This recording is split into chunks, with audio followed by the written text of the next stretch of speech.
Hello ladies and gentlemen, and welcome back to the RENNSPORT community events today here in Spa-Franchorchamps with so many new things to explore and to discover. We have the biggest grid ever in a live streamed event. We have the most cars, or the most amount of different cars on track, I think, in RENNSPORT as a whole. And so much more. It will be super exciting to watch this race, I can assure you that already. And I'm not alone today to commentate on this beautiful race because I'm joined by Tim Ireland here in the commentary booth. Hello. Yeah, it's sure to be an exciting race. We've got 23 cars on track. We've got 3 different classes. It's going to be chaotic and exciting and wonderful, I'm sure. Indeed, we are now in qualifying, so people get a bit of time to get their valid laps in. But of course, the big thing today, 3 classes, 45-minute race, so I think pretty much everyone has to do a pit stop. And yeah, it will just be excitement on the track. We see already a lot of stuff happening. The track is pretty full if we take a look at the track map in just a bit. You can see it is a bit busier than usually. And we have, I think, 7 hypercars here today with a good mix of BMW and Porsche. We have a big amount of GT3s as you're used to, and we even have a few touring cars on this track.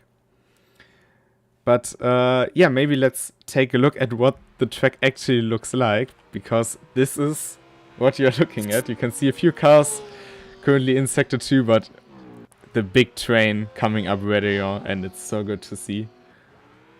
What do you think? Yeah, it's good to see the game having 24 drivers in it, and it's good to see this many cars on track. I know 24 drivers might not seem a lot to some of you who've been sim racing, but it's amazing to see. Thinking about fuel, I can't remember what the fuel consumption is like on the TCRs. Do you think any of them might be able to make it to the end of the race without refueling? It's hard. It's a hard question. I think the base fuel is approximately similar to the GT3s and hypercars. GT3s carry 40 liters on fuel, hypercars 45 at the start. Yeah. So it is very interesting indeed, as they can also see the score. But of course, not many laps in. We are only on lap 2 for most of them, so they only completed their outlap. But yeah, you can see we have a lot of cars here today. Maybe turn that off for now because it takes up a lot of space. But meanwhile, just getting through the timing sheets here, taking a look at the different cars. We have a lot of new names here today who we haven't seen before in live streamed events, like Marco Stahlwasser, as I see your car flipping over on your screen. Yeah, that was an interesting one.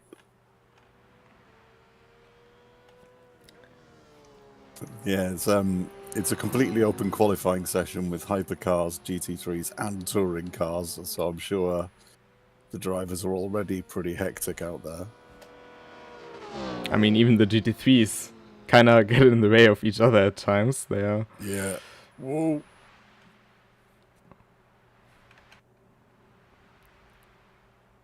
So lots of action in qualifying already. Qualifying is quite short, to be said, so we are already about halfway through. But in this case, it's more about just having the amount of cars on track, seeing the action between the classes in this race unfold. And I think that will be the main thing for today. Yeah, it'll be interesting to see how the game handles the number of drivers, how the drivers handle the number of drivers, and if anyone can actually get a... Wow, somebody's done a clean lap. Somebody has actually set a qualifying lap already. There's still 4 minutes to go in this session. And we see many different cars. Muldusu in the BMW. We've seen him in the RENNSPORT Community League, I think in Monza.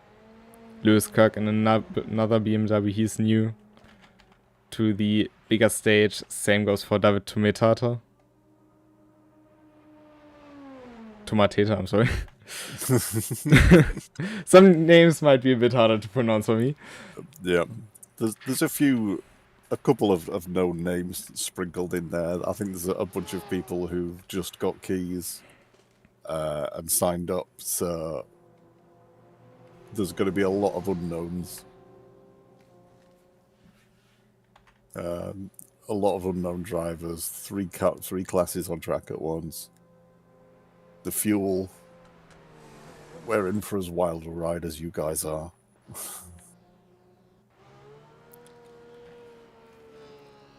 I mean, it's pretty much... we had those test sessions a while back, where we tested 24 cars, and 24 cars will be more special to the bigger events for now. So they won't be in place for the normal 12 and 15-minute races you have across the day, but for RCEs we aim to have 24 cars, maybe even for the RCLs, and slowly dial that in and get fixes, because even with that now we will get data out of it that we can use to improve the game, and that's pretty much the goal with this thing. Lewis Kirk puts in a 2:06.3, which is a very good lap time, especially considering the traffic. Yeah, I never actually got to be in one of the big car tests. I always got thrust into the lowest car number server, so I've never actually done one of the 24 car races yet. Well, and now you're commentating on one, so I guess that's an upgrade. I know. Is it? I could be racing Lino. Well, but then I would be alone. There we also see one of the TCRs. We have two TCRs, Loreto and Vrabek. We both know them. Or we know them both. They're good drivers, and I think that will be quite the interesting fight, and actually good to see that you have both cars. And that means we have 8 different cars on track. We have the 4 GT3s. Excellent. No, actually we have 7 because we don't have a Mercedes here today. Oh.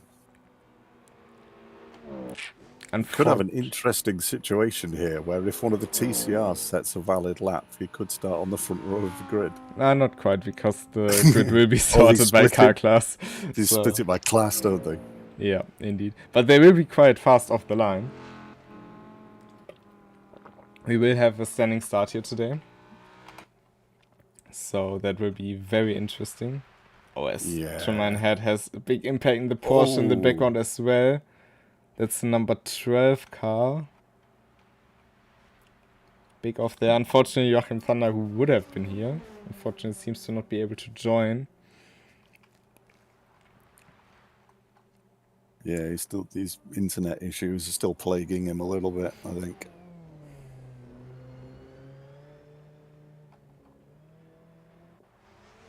Lewis Kick loses 3 and they're out of the final turn. Easy to do on those hypercars.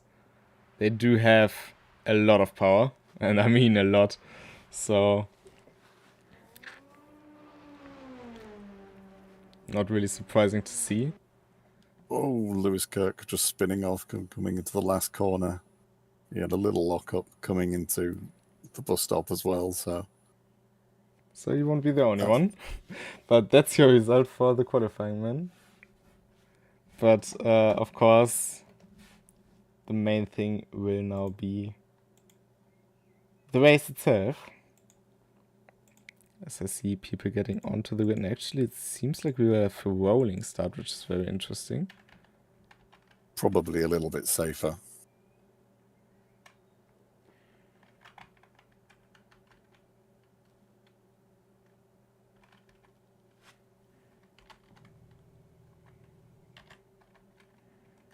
So currently we are transferring to the race session, so we'll be with you very soon with footage. But what do you think on the start? Do you think it will be a lot of chaos? We also expected a lot of chaos yesterday in Monza in turn 1. Yeah, and it true. didn't quite get to that stage.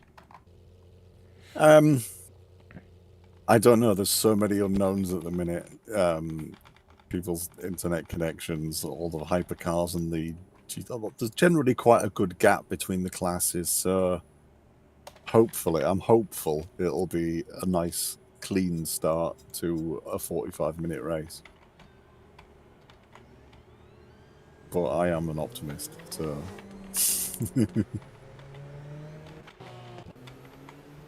I mean, it's always good to be optimistic, I guess. But we can hear the cars rolling. 15 seems to be in the pits.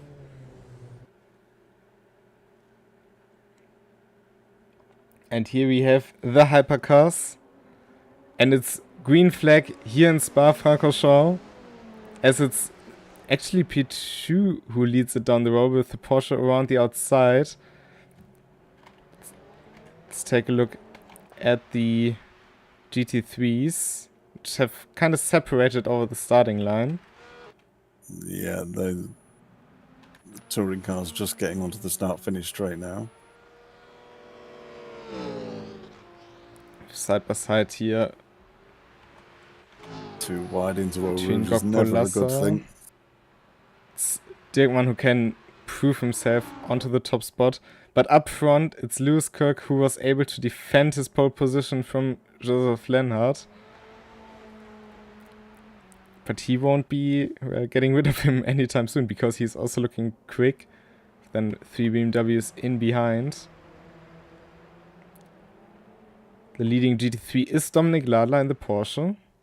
And he also kind of built a gap to the cars behind Gok Polassa and Dijkman, and it's Jiri Vrabeck currently in P20 who won the battle in the TCRs. And actually, just as I switched away from him, it seems like Joseph Lenhardt had a bit of an issue.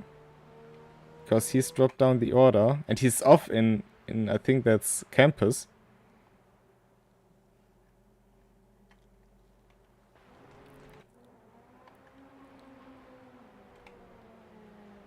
But also Kirk has dropped down the order to 4th, so maybe there was contact in between the two of them.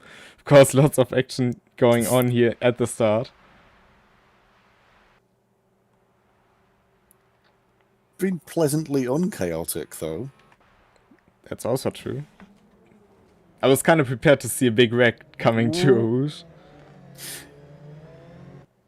Yeah, the bus stop was going to be a bit of a nail biter, but they managed to pull it up there and not cause too much chaos. There is a car spun there, one of the many BMWs.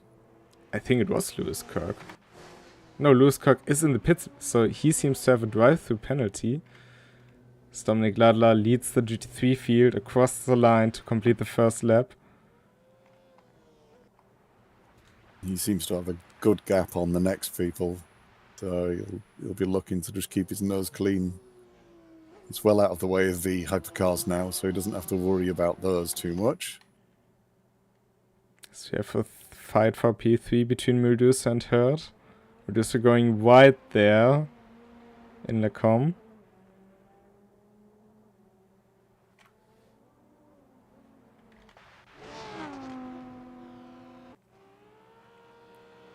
That was well swapped to the GT3s just as they were swooping through Eau Rouge there. Well, it was kind of unplanned, but I mean, yeah, I will take that. But of course, now people will just settle into their rhythm, find the rhythm, as I made up a couple of spaces in the starting order up to 4th already. So for him, it was a very good start. But I think it will be interesting in about 15 minutes when the hypercars will come around to get through the GT3 field. Yeah. One of the hypercar, I think it must be last in the hypercar field, has just passed Ladler. So that must have been whoever spun at the bus stop. Can follow all the action and lifetime is actually in the app with a very good UI in that case that you can select the class you want to take a look at and just spectate that specific class.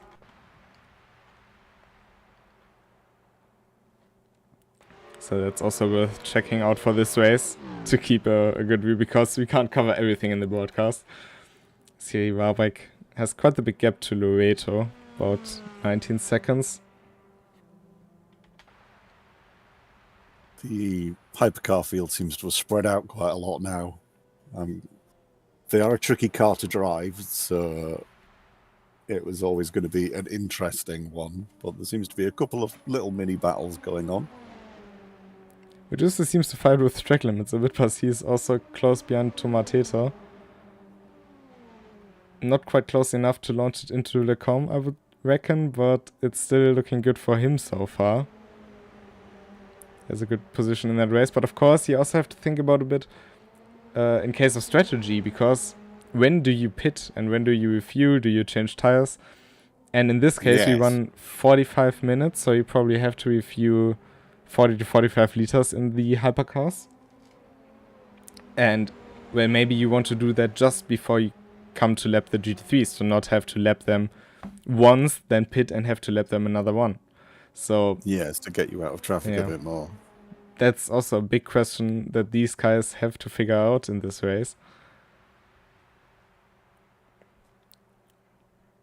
Seems to be a BMW dominance in the hypercars right now.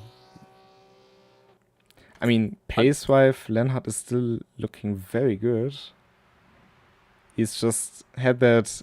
Either it was a collision with Lewis Kirk in the first lap, or they both did a mistake after each other that cost him the position, but he is catching up to the cars in front. The BMW does seem to be slightly like the safer choice of the hypercars. I think it's a bit more tame, I suppose. I always found it slightly easier to drive than the Porsche, whereas the Porsche feels really fast, but I'm just not good enough. I mean, you can kind of describe it with the GT3 cars of the respective brand, the BMW being a very popular choice, of course, as we've seen yesterday in the ESL Runners-Up Cup. Yes. It is a very stable platform, and if it loses traction on the rear end, you can catch it. But on the other hand, the Porsche is very aggressive in the way you drive it, as we see a battle between two Porsches here. And then it's of Aliza and Hammer, which I absolutely adore that name. Even though Hammer seems to be the bit of faster here in this fight. But the Porsche is more aggressive in the way you drive it. And oh, that just bit Hammer in the background there, going round. Distracted himself by flashing his headlights there. But that's not the way you want it to happen. That's for certain. Meanwhile, Adam Mulduse has taken the lead. I wonder how many off-tracks he has so far. That will be quite interesting to see, because I've seen him going off the track quite a few times at this stage. On the other hand, he's also built up a gap of 2 seconds. Lenhard, though, has close to 9 seconds to the leader, as they now approach Loreto in the RS3 TCR, going down the inside. Unfortunately, incident points is one of the few things I can't tell you. It would be too boring if you could. So, we will see that later on. The LMDH is overtaking the touring cars now. That is going to be a scary amount of closing speed. Indeed, the pace difference between an LMDH car and a touring car is. So I think you will also not see that combination drive in real life too many times. No. But so far it seems to be working out well, so it's a proof of concept if you want to see it like that. Dominic Lada, meanwhile, has a really big gap. 14 seconds to Gok Polas, and we know that Lassa is also a very good driver. Lassa seems to be having a bit more of a battle with Mathis Jigman in second place, except for second place. So I wonder if that's holding him up a little bit. I mean, of course, it kind of distracts you as well. You are not really likely to drive at your best pace.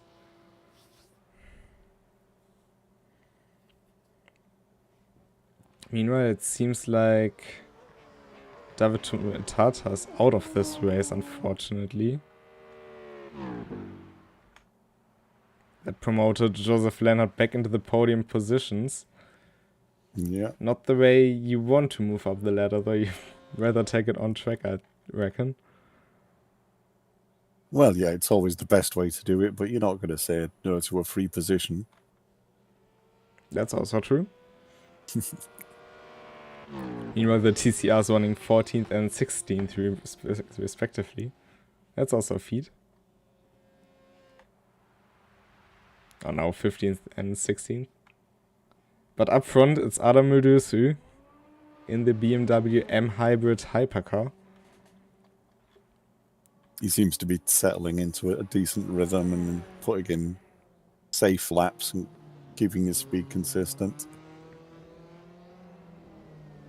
But he's also now approaching that Thierry Brabeck in the Hyundai Elantra in front of him, and then it's already the first GT3. Even though Hammerle has a bit of a gap to the cars in front, 70 seconds to Alizar, who we fought with 2 laps ago. That's easily getting past before Eau Rouge. It's a nice, safe overtake.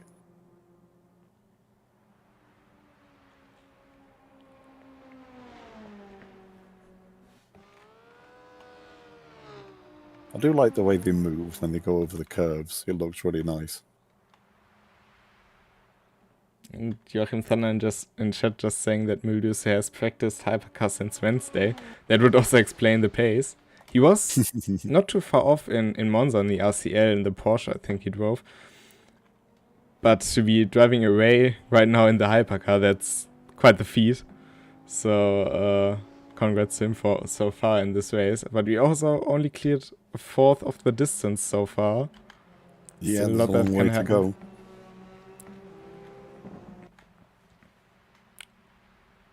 The battle for second place in the GT3s is heating up again. The distance between those two is closing down and down.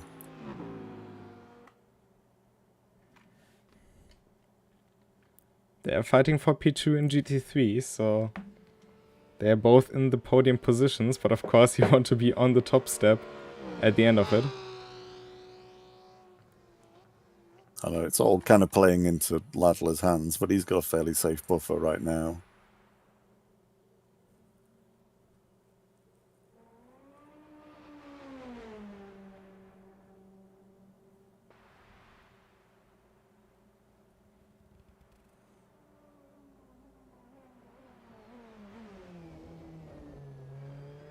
Newman and Leader down in 5th keep swapping places as well, so some good battles going on the GT3s right now. I mean, they are also quite close to each other, 10th to 13th, so 4 cars not too far apart. But the interesting thing, of course, will be the pit stops, and something has happened. Was that someone sideways at Eau Rouge? That could well be the BMW. Muldusu now approaching aforementioned Hammer, Bertonellis and Sayer. Getting past the Porsche into Lecombe.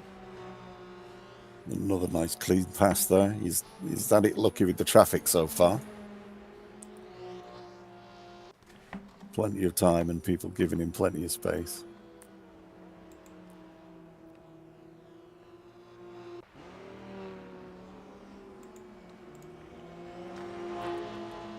Of course, one of the other things with the hypercars is they don't have ABS, so the state of your tyres is definitely going to come into play in a 45-minute race.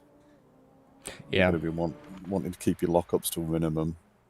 That will also be a defining factor for this race later on, because the tire pit stop will cost you a pretty significant chunk of time.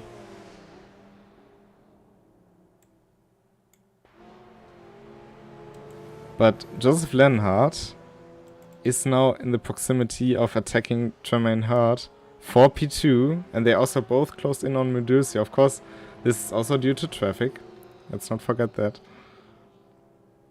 Hart just running a bit wide there, letting Lenhardt catch up a bit more. Oh, beautifully set up by Lenhardt. I think he has him. Coming on to Blanchimont, but he has to lock him outside. And that's one of the Porsches. I think it was Alizar here in the 22, who just had to basically avoid any contact there. But it's Joseph Lenhardt up into P2 in hypercar. And you can see on the side of his car, he has the little 3 lights that they have in WEC, and they were working. It was 3 lit up, and then it went down to 2 when he overtook. I never knew they worked. Well, now you know, but you also know the position plating on the BMW is working. So that switched from 2 to 3 for Tremaine Hart. Oh, and side by side through Rouge. Well, that was close, but I mean, close is enough. So yeah, it was well driven by both of them. Amede quite far back the podium position, but also fairly safe in P4 at the moment.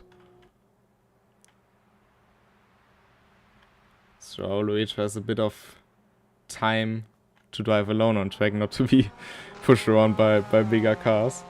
Of course, if you drive the slowest cars, you basically have to watch your rearview mirror throughout the whole race. It's also not an easy task.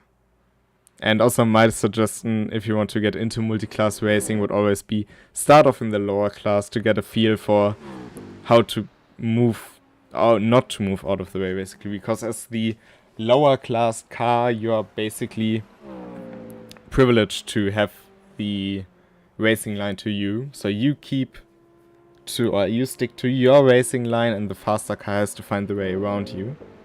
And that's what very often can cause confusion. Of course, in this case, the hypercar already threw it down the inside of Newman, so he didn't turn in. That's of course correct, but in general, he would have had the inside line and the hypercar would go around the outside or wait for the straight.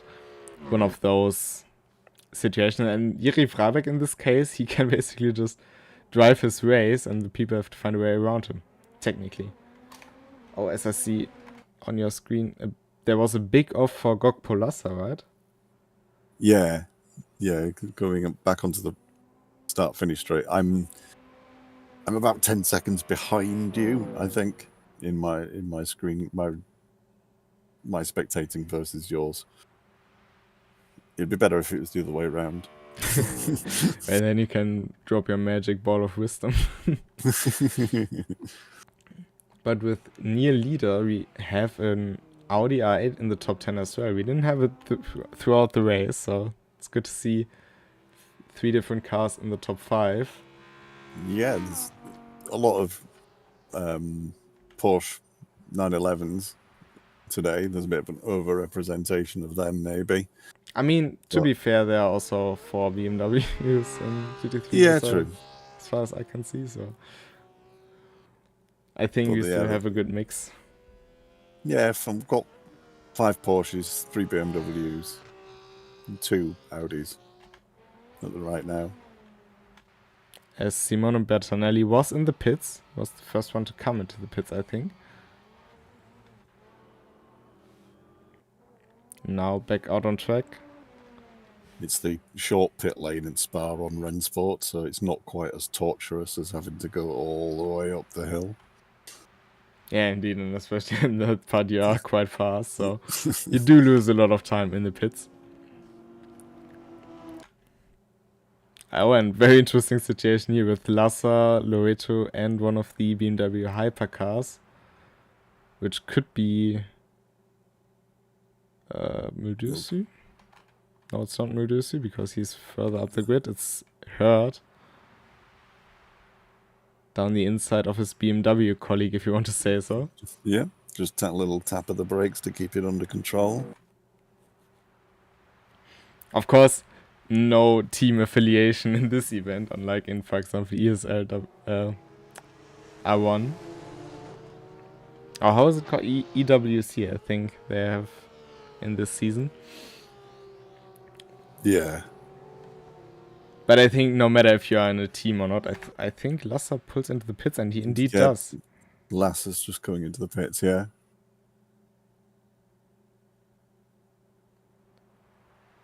So he's, I think, the first one of the front runners to come into the pits. And I'm just knowing that Joachim Thunder gave us a bit of info about Muldusi, because it's actually the son who is driving, and he's 14 years old. And at that age, this is a staggering performance. This really is. Unfortunately, Lassa has 30 seconds of repairs on his car, so it's going to be a long pit stop. It's probably going to get him out of contention for a podium here. The amount of other cars in that pace range.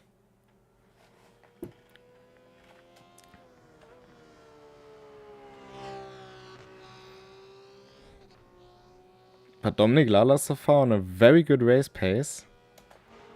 And I think so far we also haven't seen too many incidents in between cars, as we see one of the so Porsches in the pits 22. Now.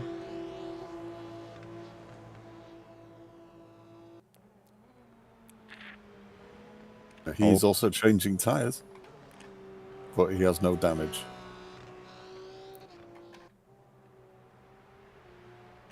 It was a close situation there between Lenhard and one of the Porsches. I think it was Dijkman.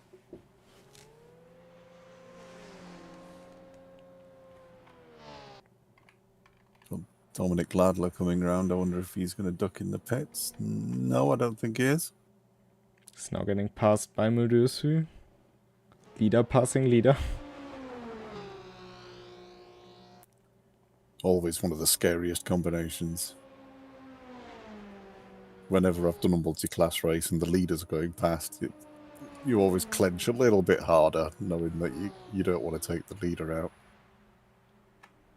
I mean, on the other hand, I think if you're in a leading position, you both know that you won't take too many risks. I think that's one of the lesser. I think if you have, for example, a charging P2 in behind you, that is when you get scared.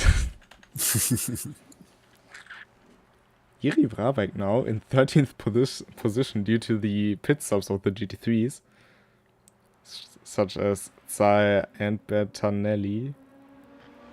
Nice. But I do suspect he has to come into the pits as well. Maybe you can check how much fuel is left in the two TCRs. Not a lot. So yes, they're definitely going to have to pit.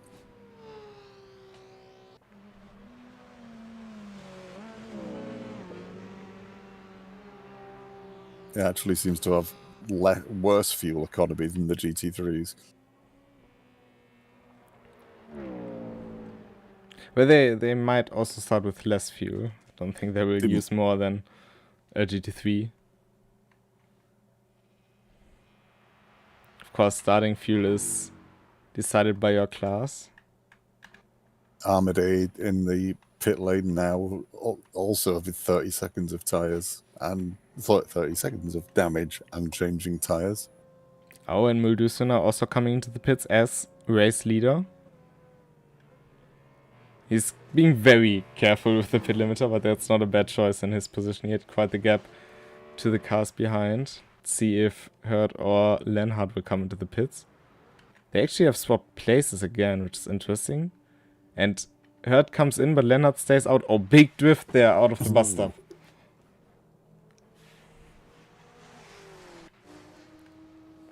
Frabeck also on the pits in the Elantra. So the pit lane is getting quite busy. Dominik Ladler also on the pits.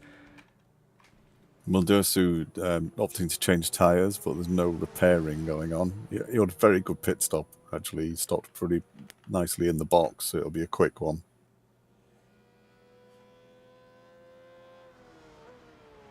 Actually, Dominik Ladler will come out in front of Ariel Almeida. Almeida is just off the jacks, so... But it will be very interesting with Joseph Lenhart now in the lead of this race. 44 seconds. I mean, Muldersu is still stationary. I think now he's just came out of the pits. So let's say 45 seconds. The gap between the two of them, a bit growing. But he sure has to come in this or next lap as well. Kirk also hasn't pitted yet. Yeah, Lenhart is definitely will be pushing to go for another lap. But of course, Muldersu is now on fresh tires. I wonder how much advantage that will be. Currently in the timing sheets, it doesn't seem to change all that much. On the other hand, if Lenhart decides to not go for tires, he might be in a very good position. Matrikaru opting to go for another lap. He's not running on a lot of fuel either. Hammer now coming out of the pits.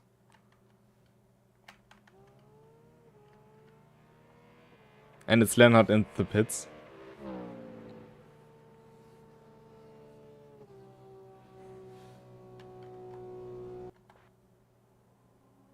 So let's check where he will come out.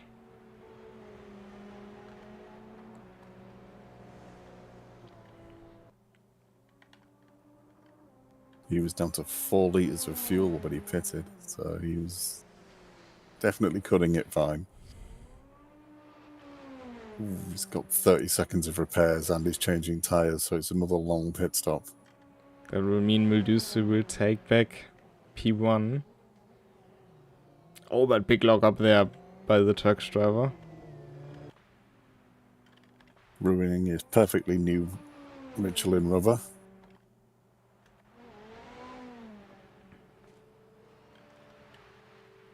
Porsche you've just seen behind is Ariel Almeida. So not that you get confused. Lewis Kirk now into the pits. Where's Hurt? Now coming across the start-finish line, so he will take back second with quite the gap to Lenhart. Because he's still stationary. So Lewis Kirk gets put up onto jacks.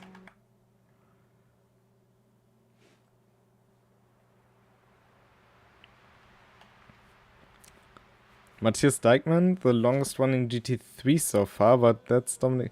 Oh wait, no, or did Dijkman also already come into the pits? Because Dominik Ladler is right behind him.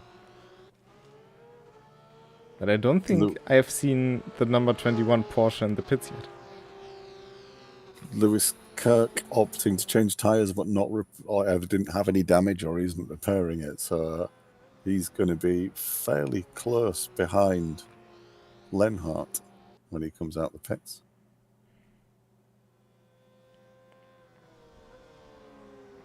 The 22 has pitted, yes. The 21? The 21, sorry. Oh yes, he's first right now.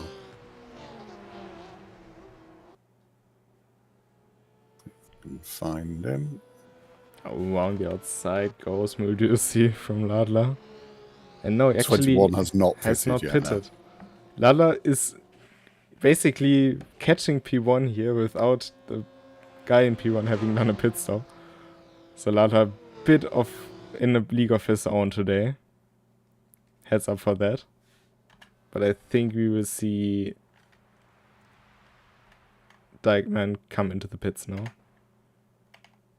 I'd hope so, for his And sake. indeed, he goes into the pits. Oh, the hypercar desperately trying to get around the outside, but not quite making it.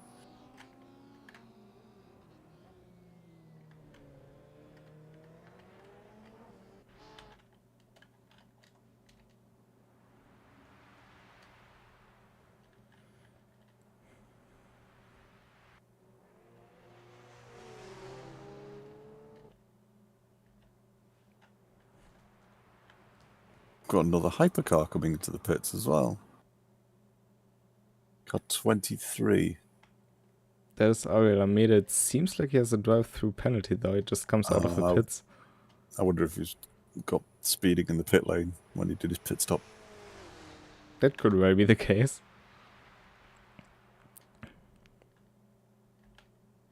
Alex Newman in the pits in the BMW. Iri Vrabek leading TCR in 14th overall.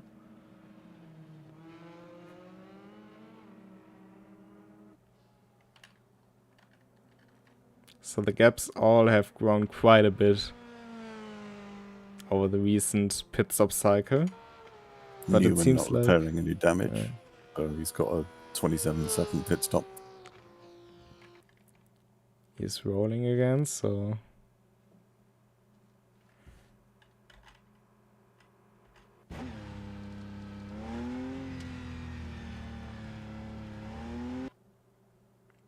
Comes out in 9th overall, and that's 4th in class.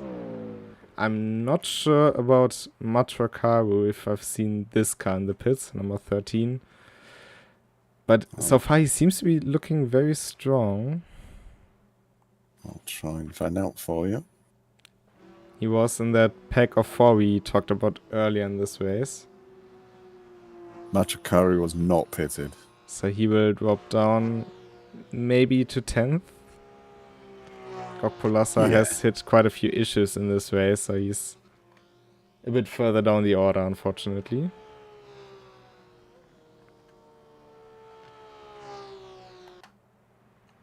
Hammer, though, he was definitely in the pits, and he is right now in 5th in class. With that pit stop, he will be in 4th.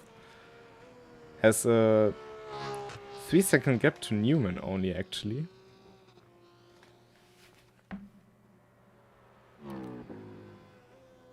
I'm not sure Machikaru's going to make it back to the pit lane. He might be cutting it a bit close like Remco Major did.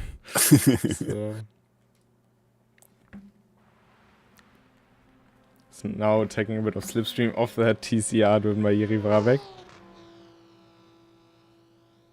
But I think he's already short shifting.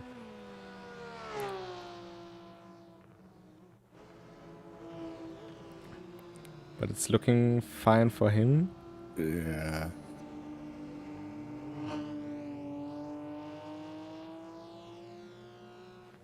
So he's now into the pits.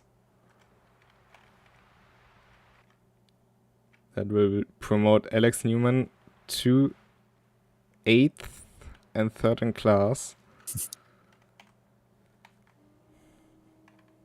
Although he did come into the pits with 0.7 litres left in the tank. More than enough. And we have both Porsche hypercars in the pit again. Yeah. Joseph Leonard and Ariel Almeida. The left headlights on the 963 not really working as they should anymore, unfortunately, but it's daytime, so it's not much of an issue. Almeida. Is Almeida working okay on yours? Seems to be reversing, so... Seems to just be rolling backwards to me. Lewis Kirk also comes into the pits once more. Not sure what they did in their cycle and their strategy. As Dominic Lala is about to put a lap on the 22 car. That is Ali Zaher.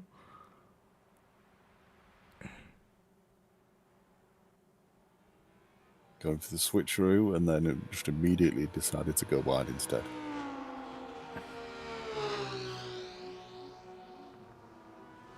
In front, that's the Audi driven by Neil Leader, the best of the two Audis.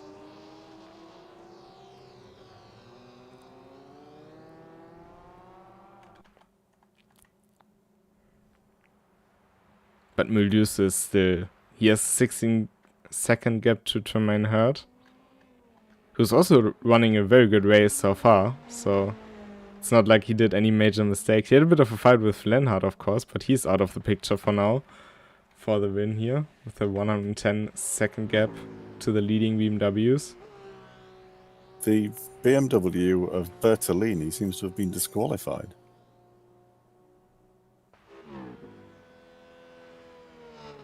That's also very interesting.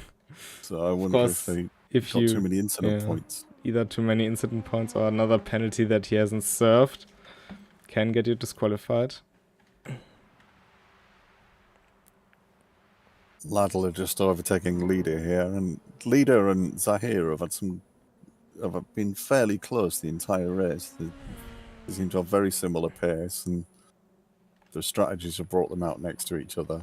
So they seem to be having a good fun race between them. Currently going in the favor of the Audi, I guess. I should, as an Audi owner in game, but I can't resist the sound the Porsche makes. Sorry Audis. I mean, let's not yeah, I don't know, I can't speak. They're both incredibly sonic cars. Also, the AMG and BMW have their like very own characteristics. That dark and brutal rumble of the AMG. Even though I'm not much of an AMG fan myself, but I get why people love this car. It is actually pretty good looking. Technically, it's very advanced, and it has just such a brutal sound that really gets you in that vibe. The Audi is just a scream machine with that V10, 5.2 liters. It screams at you, and it's also cool. It's so completely different, and that's what's so great about GT3 racing. You have so different cars with many different characteristics to them, and they can all compete on one track and actually be competitive against each other. Yeah, the BOP really makes for some exciting racing when they get it right. In real life. Of course, in RENNSPORT, we always get it right. Indeed. I mean, so far, I don't think there has been much saying the other way, so... All three classes overtaking each other at once there on track. We had Lenhart overtaking one of the GT3s as it was overtaking one of the touring cars. It was even the combination we had in the trailer, right? With the 963, the M4, and the Elantra. But it's also so good to have an endurance era as we have it right now. With the hypercars, they really bring back the vibe we had back then in Group C. So many different cars, characteristics. And especially now with hybrid and some cars not having hybrid. Of course, the 963 and M hybrid are both, as also the name suggests in the BMW car, hybrid cars. But of course, in other hybrid hypercar cars, you don't have a hybrid system in that way. Just the pure brutality of a V8 coming your way. And the interesting situations we have with the virtual energy limits in WEC at the minute, costing Porsche quite a bit at Daytona. Obviously not quite got to grips with that just yet. But it's a good thing that we have this in RENNSPORT as well now to experience that. Also, I think the hypercars and GT3s work so well together on track. It's not like the LMP1. I love LMP1 cars. They were like some stuff I grew up with.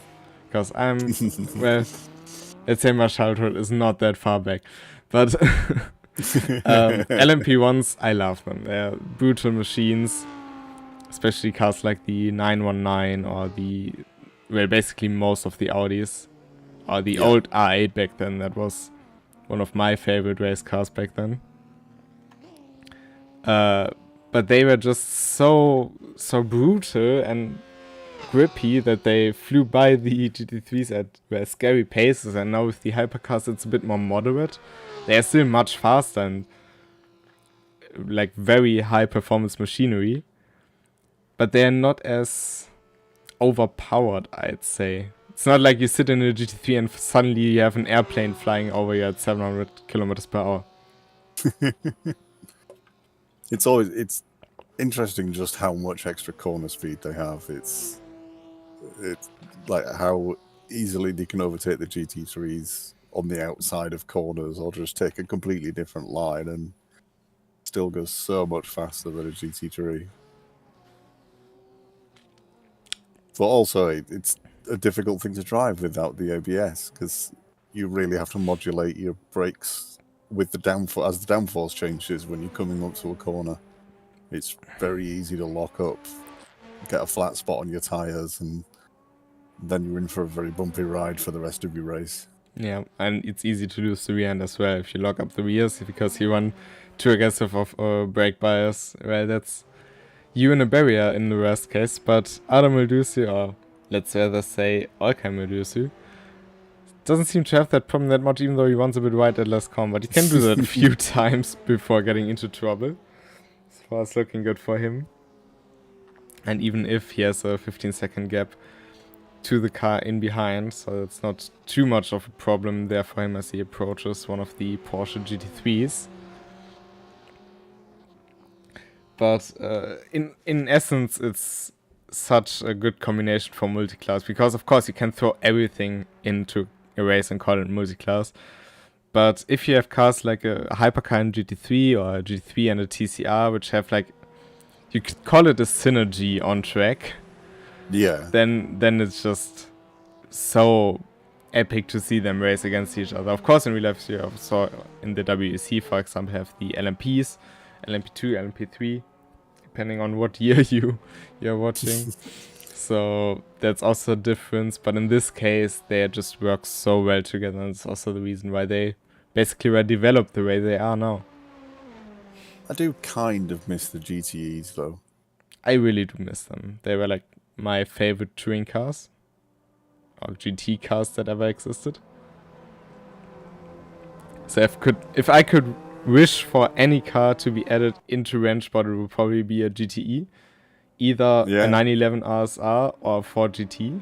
Those are probably my two favorite cars out of that era, but they were also so brutal as well. Like, yeah. Can't get any meaner than with a GTE. But of course, GT3s nowadays, they are machines as well. I think not too far off as well. No, they're not. They're a very different car to drive in a sim. I have obviously never driven either of them in real life. I mean, you probably won't be allowed to anyway, so. But the GT3 is definitely an easier car to drive than the GTEs. Yeah. But yeah, I always enjoyed the challenge of a GTE. It was fun. Of course, also without ABS. Yes. That's probably the bigger challenge over a 12 or 24-hour race. As Dominik Ladler is leading Jiri Warbeck, so again a leader-by-leader pass. And we are actually getting close to the end of this race. But I have got to say before the race finishes, I'm sorry, but picking a GTE car as your one pick for car to add to RENNSPORT is the wrong choice. The obviously only correct choice is the Dacia Logan. Well, that also has recency bias to it, I'd say. It would, of course, be very awesome to see that car. I think it has a lot of valid fans out there. Same goes for the Manta, by the way. It's also true. A very awesome car in that way.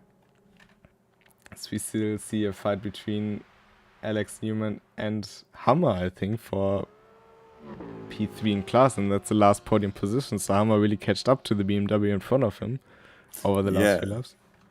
Yeah, they've been having a good kind of little mini battle going on. I mean, Ladler he's halfway to France by now. He's nowhere near. And Jakeman seems to has got a fairly sewn up P2 unless something crazy happens. Well, he had a big drift right now coming up to Stavelo, but managed to keep it under control. Hammer's pushing, and he's going to have one lap to make it happen.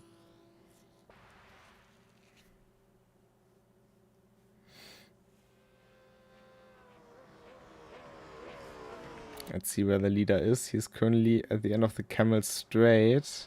I wonder who's that portion behind him. It seems like it's Lenhard, and indeed it is Yeah. Lenhard, so it's P1 and P3, even though they are on a different lap to each other.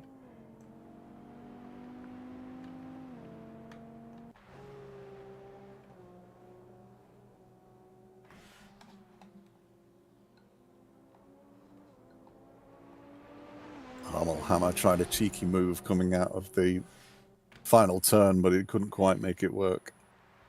Looking good for the straight now, only half a second back to Newman. That's a good slipstreaming range, but if it will be enough, I'm not sure. As they now approach Loreto as well. This could be interesting just as we're getting to the twisty section of the circuit.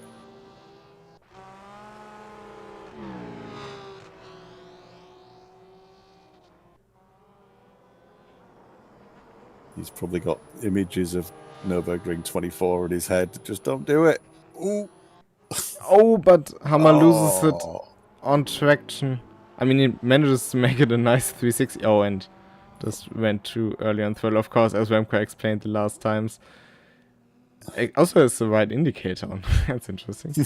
But yeah, if you basically overdo it and cook the tires, it's gone. And it's Mudusu actually in that moment just finishing the race. It was close to another lap, but he takes P1, Lenhard takes P3 in the hypercar class. We're waiting for Tumanherd to finish the podium in the hypercar class.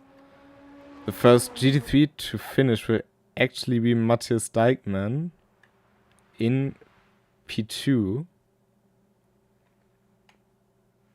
As Dominic Ladler right now is in Speaker's Corner, or No Name Corner, I prefer that name to be honest. But with the spin from Hamele Hammer, it will be Alex Newman completing the GT3 podium. So big congratulations to him. Had not the easiest race. I think he had the 30 seconds repair time, right? Yeah. Yeah, there were a few people with some pretty hefty repair bills. So, obviously, a bit of action. Speaking and of that's repair bills. But that's post-finish, I think. Alright. So it's not the biggest issue. Because that's actually Medusu who has finished this race behind Yeah. the Hyundai. But it's Dominic Ladler now coming up to Blanchimont. Because he will take victory in GT3. Probably the highest completed class today.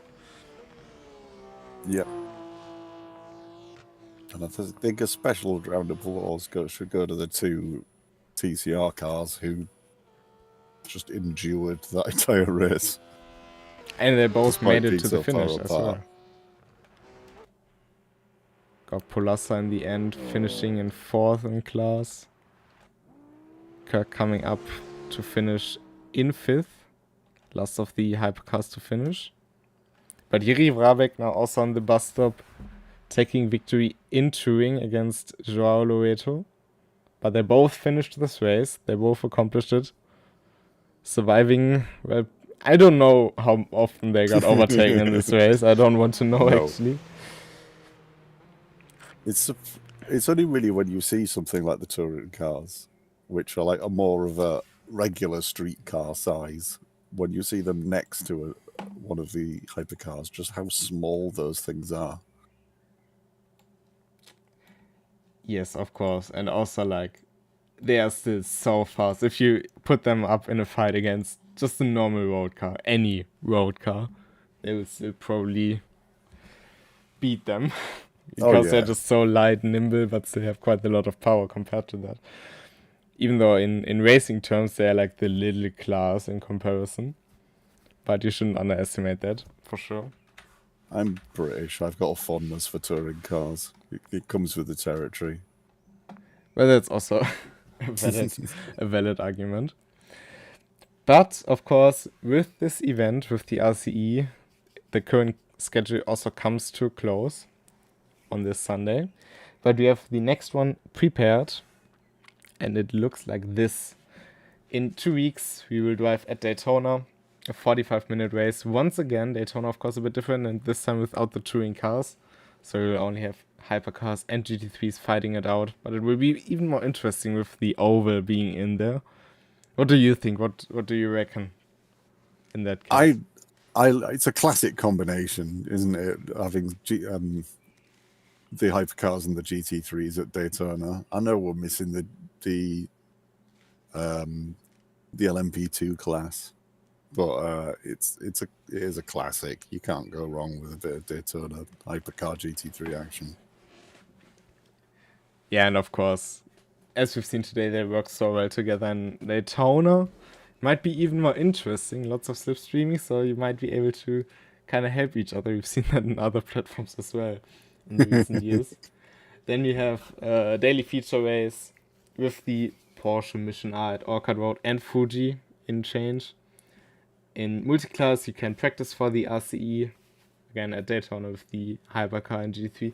And we will drive Cup Porsche and touring car this time instead of touring car and Praga at Hockenheim. And then we have mixed up the daily combination, the sprint races a bit for you to try out. We also have a nice trailer for you after, well, or before the end of the stream.